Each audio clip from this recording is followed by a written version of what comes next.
Hello friends, तो welcome to all of you. मैं आपका अपने यूट्यूब चैनल में हार्दिक स्वागत करता हूं। तो हमने आपको दो तीन चीज बहुत अच्छे से बता चुके हैं। लाइट का जो चैप्टर चल रहा है हमारा, इसमें बहुत ही अच्छे से कर चुके हैं हम। तो आज एक नए टॉपिक पर बढ़ेंगे। टॉपिक तो वही है, फिजिक्स। देखो, कुछ की रिक्वेस्ट आई थी कि भाई थोड़ा जल्दी करा दो, तो जल्दी की बात मैं आपको बता दूं। देखो, जल्दी नहीं हो सकता। अगर आपको देखो कुछ की रिक्वेस्ट आई थी कि भैया, कमेंट पढ़ता हूं तो मुझे बड़ा अजीब लगता है। कुछ ने कहा था कि एक अच्छा लेवल कराओ और अच्छे से समझाओ। तो क्या भाई प्रकाश को डिब्बी में भरकर दिखाऊं आप लोगों को? मैं ऐसा करूं कि कोई डब्बी ले जाऊं, जादूगर बन के प्रकाश को उसमें बंद करके यहाँ दिखाऊं? जब समझ पाओगे आप उस चीज को? मैं कितने अच्छे से और डिटेल से एक्सप्लेन करने की कोशिश कर रहा हूँ, फिर भी आपको एक नई लेवल की आवश्यकता होती है। और इससे अच्छा नया लेवल आपके लिए क्या हो सकता है? ये कम लेवल है। देखो, हमारा तो मतलब होता नहीं, हमारा मतलब है एनी कॉम्पिटिटिव एग्जाम।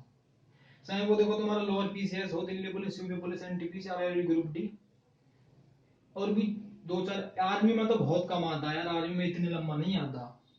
आर्मी में तो स्टार्टिंग में से पूछ लेता है, जो पहली दूसरी तीसरी लाइन होती है टॉपिक की, वहीं से क्वेश्चन बन जाता है। ये तो ग्रुप डी में बहुत अंदर तक क्वेश्चन पूछता है उसके लिए, और एनटीपीसी के लिए मैं करा रहा हूँ आप लोगों को।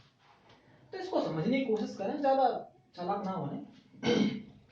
हम जो करा रहे हैं आपके लिए इतना पर्याप्त कम नहीं है। चलो, तो बिना टाइम गवाए हुए टॉपिक पर बात करेंगे। आज का टॉपिक था प्रकाश का प्रकीर्णन। कि प्रकाश जो है, मैंने तुम्हें दो बात कराई थी। रिफ्लेक्शन ऑफ लाइट, प्रकाश का परावर्तन। रिफ्लेक्शन ऑफ लाइट, प्रकाश का अपवर्तन। और आज आपको कराएंगे स्कैटरिंग ऑफ लाइट, प्रकाश का प्रकीर्णन। मतलब प्रकाश फैलता किस प्रकार में। प्रकाश आया, प्रकाश की कोई रे आई, रिफ्लेक्ट होकर वापस लौट जाती थी, कुछ आती थी, माध्यम चेंज करती थी। अब प्रकाश की किरण आएगी और वो फैलेगी, तो इस क्रिया को क्या कहते हैं? प्रकाश का प्रकीर्णन कहते हैं। इसकी डेफिनेशन तो भी नहीं आती एग्जाम में, तो ना मैं आपको वो चीज बता रहा, लेकिन जो मैं बोल रहा हूं उसको नोट कर लिया करो।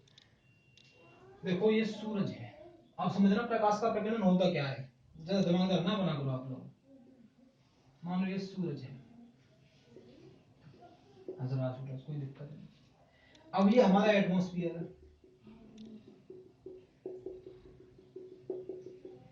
अभी आप लोगों ने पता स्टडी कहां से किया? लूसेंट से, डी किराटी से। एनसीईआरटी पढ़ी हुई 9th 10th की। 10th में तो ये चीज है भी नहीं, कभी आपने बुक पढ़ी हो तो 10th की। स्कैटरिंग लेफ्ट एनसीईआरटी में 10th में भी नहीं दिया। ये कुमार मित्तल की किताब पढ़ता हूं मैं, उससे मैंने सब कुछ कराया है, कुछ गलत नहीं है।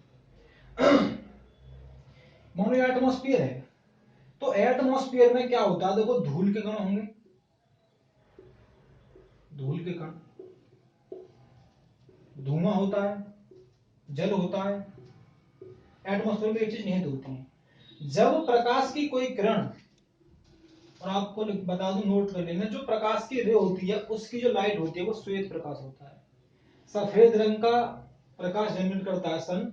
और प्रकाश का जो किरण होती है जब वायुमंडल से टकराती है, जब प्रकाश की कोई किरण वायुमंडल से टकराती है तो वह चारों ओर फैल जाती है, जिसे हम क्या कहते हैं? प्रकाश का प्रकीर्णन कहते हैं।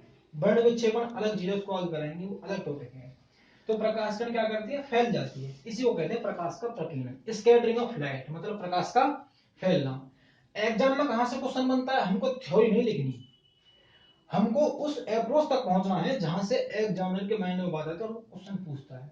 तो वो चीज डिपेंड करती है एप्लीकेशंस पर, कि इस चीज के एप्लीकेशंस क्या है, अनुप्रयोग क्या है, इसका मतलब क्या है। तो आपने कभी पढ़ा है ये? पढ़ा तो होगा वैसे, ध्यान शायद भी हो।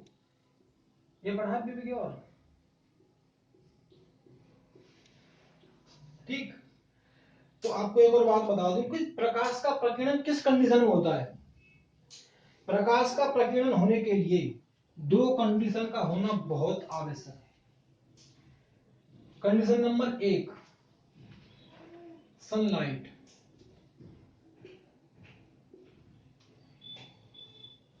सनलाइट होना बहुत जरूरी है, और मीडियम का होना बहुत जरूरी है। मीडियम मीन माध्यम, सूर्य का प्रकाश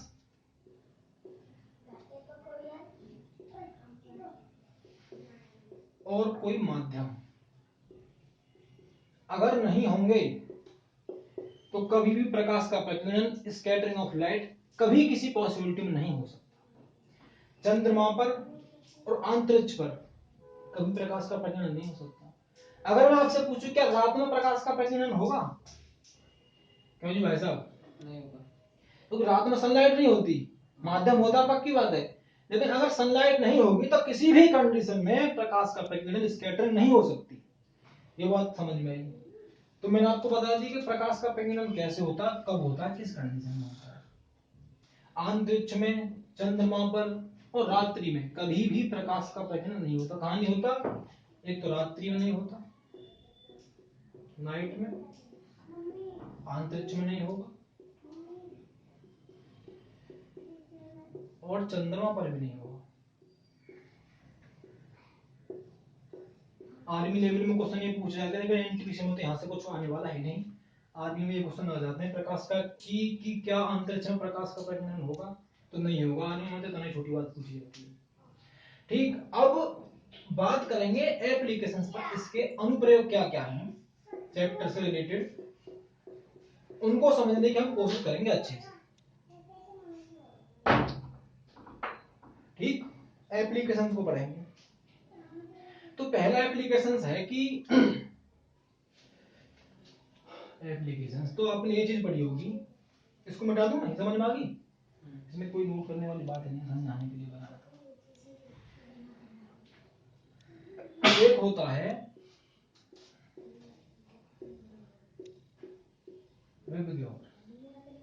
एक कलर्स के नेम है, इनको आगे मैं बहुत अच्छे से एक्सप्लेन करूंगा जब वर्ण विच्छेदन पढ़ाऊंगा, अभी इतना समझ लो।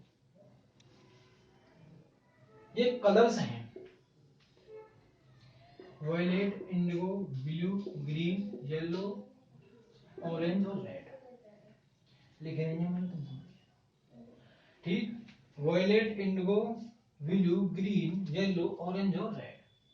ये कौन सा है? ये रेड है।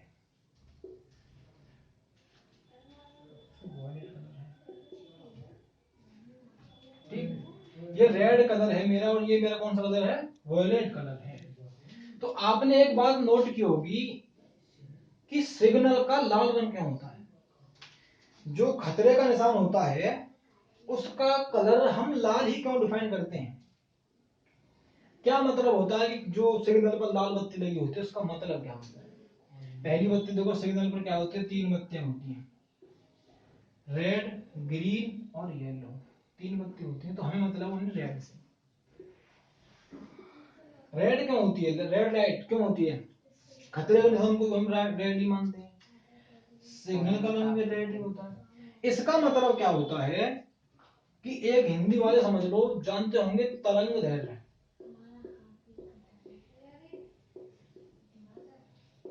इसको इंग्लिश में बोलते हैं वेवलेंथ। क्या बोलते हैं भैया? वेवलेंथ, तरंग दैर्ध्य। और एक बात आपने पढ़ी होगी, फ्रीक्वेंसी,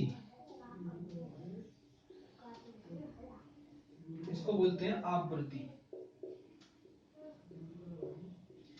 जो लाल रंग है, कौन सा है? लाल। जो मेरा रेड कलर है, इसकी वेवलेंथ, तरंग दैर्ध्य सबसे अधिकतम होती है और आवृत्ति न्यूनतम होती है। अधिकतम तरंग दैर्ध्य, नोट कर लो, सुन लो, अधिकतम तरंग दैर्ध्य और न्यूनतम आवृत्ति होने के कारण सिग्नल के लिए लाल रंग को निश्चित किया गया है। अब बात आई होगी दिमाग में, क्या तरंग दैर्ध्य क्या चीज है? टच करी होगी, पक्का बात टच करती है, हमारे भी जब हमने पढ़ा था कि तरंग दैर्ध्य का मतलब, एक मतलब सिखाता हूं कि जिस रंग की तरंग दैर्ध्य जितनी अधिक होगी उस लाइट को हम उतनी ही दूरी से देख पाएंगे। लाल रंग है, रेड है, इसकी तरंग दैर्ध्य अधिक है तो हम क्या करेंगे? इसको उतनी ही दूरी से देख पाएंगे अगर इसकी तरंग दैर्ध्य सबसे अधिक है। देखो, लाल रंग की तरंग दैर्ध्य सबसे अधिक होती है और जो बैंगनी रंग है हमारा वॉयलेट कलर, इसकी तरंग दैर्ध्य सबसे कम होती है। तो मैं यहां लिखता हूं मैक्सिमम वेवलेंथ, मैक्सिमम वेवलेंथ किस कलर की होती है? रेड कलर की, लाल रंग, ठीक है। और जी मिनिमम वेवलेंथ किसकी होती है? वॉयलेट कलर की, जिसे हिंदी में बोलते हैं बैगनी रंग, ठीक है। अगर दिख ना रहा हो तो बोल तो रहा हूं, समझ लेना, लिख लेना। जो अधिकतम तरंग दर होगी वो आपके लाल कलर की होगी, जो न्यूनतम तरंग दर होगी वो वॉयलेट कलर की होगी। अब देखो, अगर मैं इधर से इधर जाता हूं, कहां से, तो दोबारा लिखता हूं यार,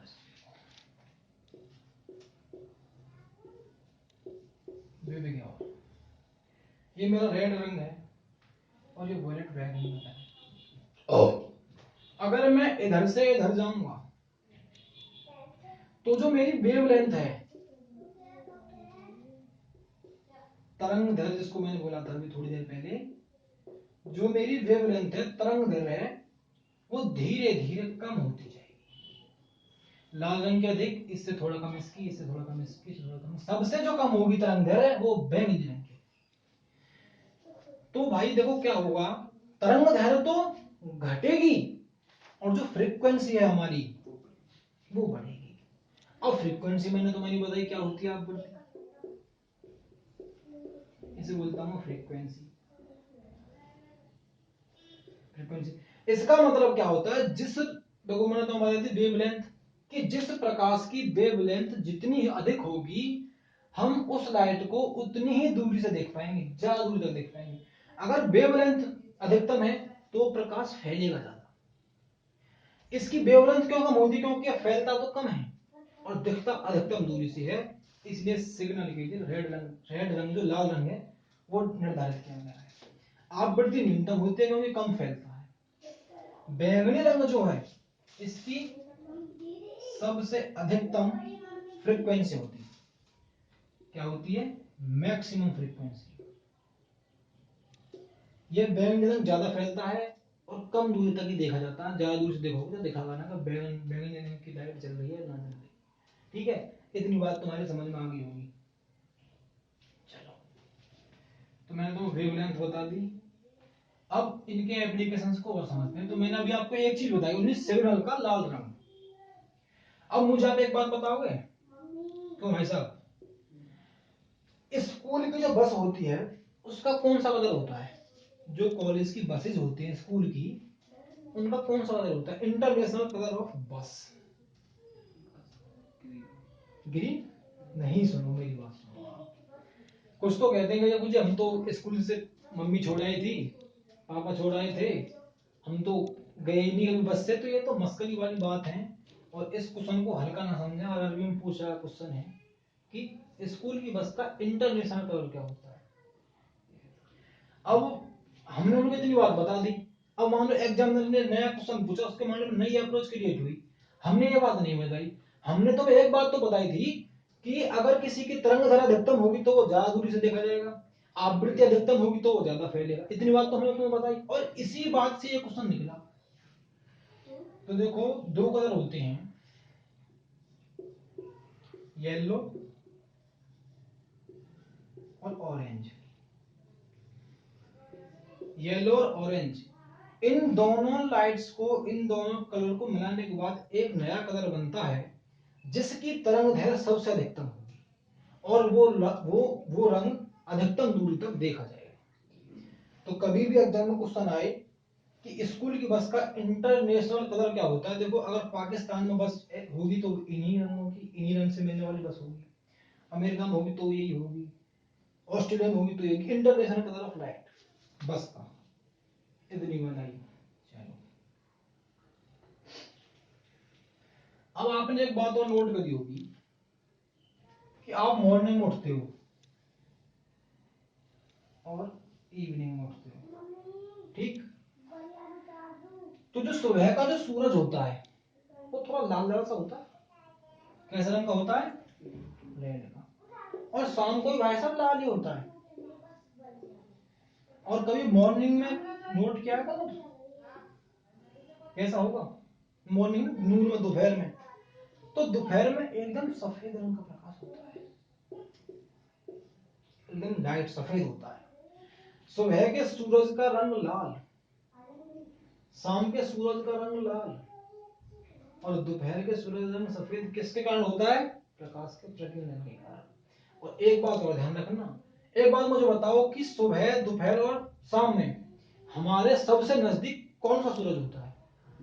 दोपहर वाला, तो जस्ट हमारे ऊपर होता है। और प्रकाश के प्रतिबिंब के कारण ही सुबह और शाम का सूरज हमको लाल दिखाई देता है। इतनी बात समझ में आई? ठीक है। पानी का नीला दिखाई पड़ना, पानी का वाटर कलर, मतलब वाटर कलर,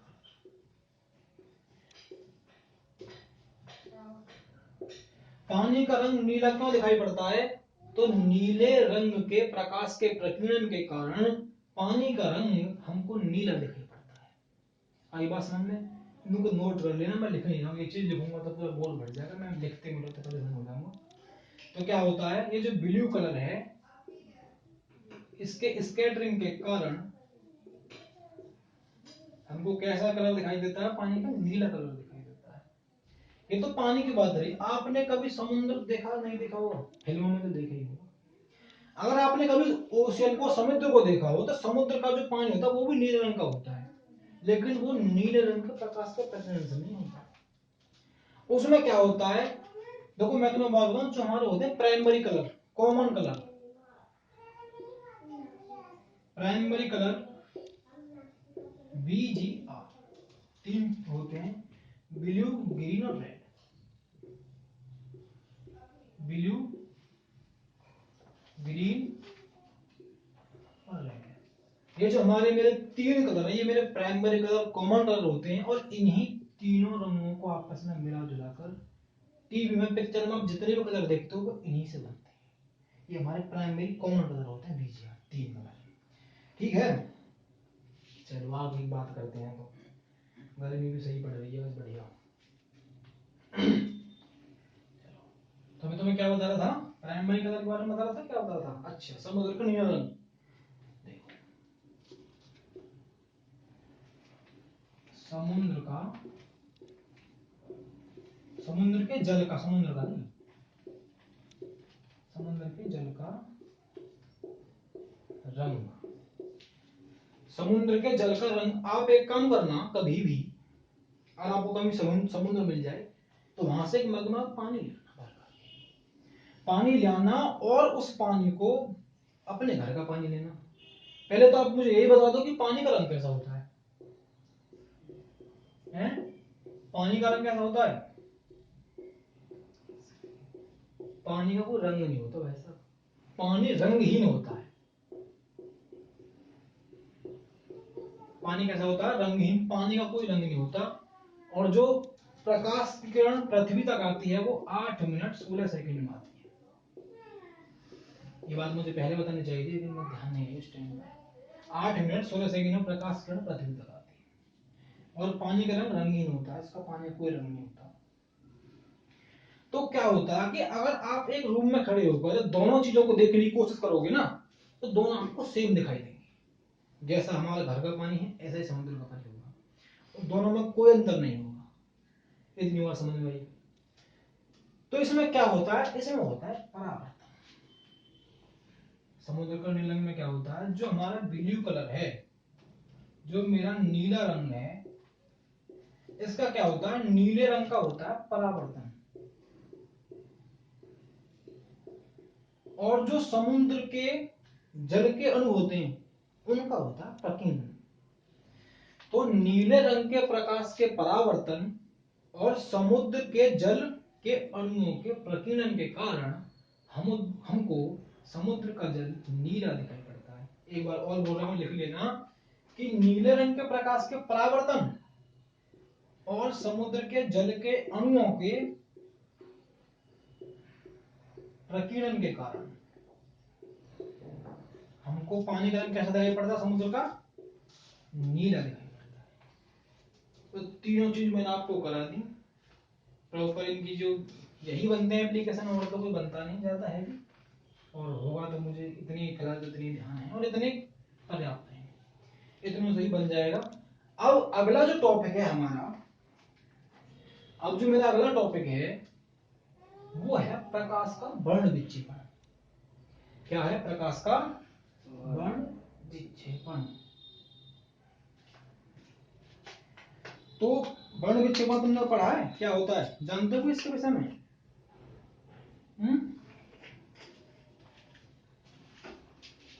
प्रकाश का वर्ण विक्षेपण।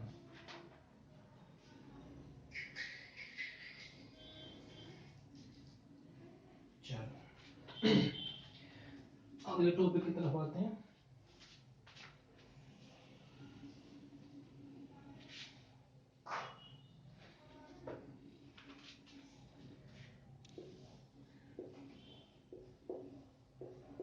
प्रकाश का वर्ण विक्षेपण।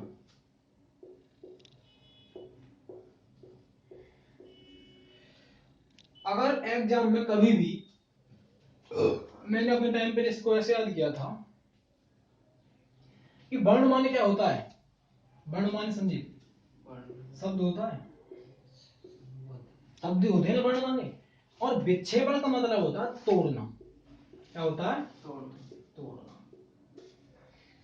प्रकाश का मतलब हम समझते हैं, ठीक है।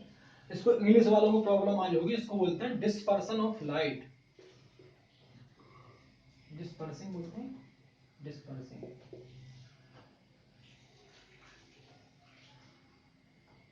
ऑफ लाइट, प्रकाश का टूटना, ठीक। तो अब देखो ये लाइट है, वर्ण माने शब्द हो गई, विक्षेपण माने तोड़ना हो गया। तो क्या हम प्रकाश को शब्दों में तोड़ेंगे? बिल्कुल शब्दों में तोड़ेंगे। देखो मैं तुम्हें बताऊं कि ए सन रे across the prism, then he divided into 7 part, he called white dispersing of light. जब कोई श्वेत प्रकाश की किरण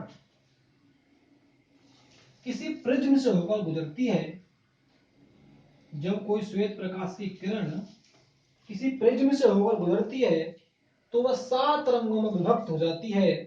इस क्रिया को हम क्या कहते हैं? प्रकाश का वर्ण विक्षेपण कहते हैं। अब देखो थोड़ा सा अलग टॉपिक है, इसी से रिलेटेड है, इसको समझने की कोशिश करना कि देखो ये सन है, 8 मिनट 16 सेकंड में इसका प्रकाश पृथ्वी तक आता है, ये अलग बात है। जब इसकी लाइट किसी प्रिज्म से होकर गुजरती है तो वह 7 रंगों में टूट जाते हैं, जो क्या होता है? बेबी गौर, BIBGYOR। अभी मैं तुम्हें बताई थी ये बात। तो एक बात बताओ, हमारी आंखों में भी यही प्रकाश आता होगा कि भाई